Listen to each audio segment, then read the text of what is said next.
Bueno, el Palmeral de Orihuela es, diríamos, un espacio agrícola muy singular, ¿no? Podríamos identificarlo con los típicos oasis del norte de África, incluso de Extremo Oriente, y se trata de un agrosistema. Las palmeras no se disponen de cualquier forma, se disponen en alineaciones muy bien definidas que delimitan los huertos de explotación agrícola.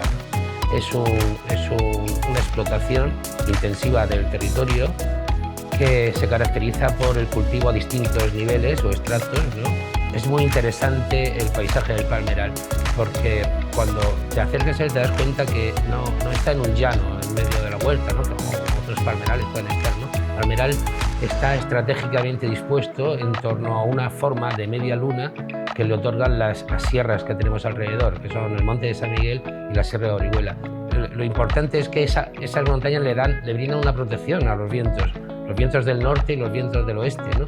Junto con ese cauce de agua, pues, y los terrenos fértiles propios de la huerta, pues bueno, son todos los ingredientes para tener el concepto de oasis. Es un paisaje muy singular, ¿no? Porque se junta la zona montañosa con la zona de huerta, y la palmera pues destaca, ¿no? O sea, destaca en esa huerta.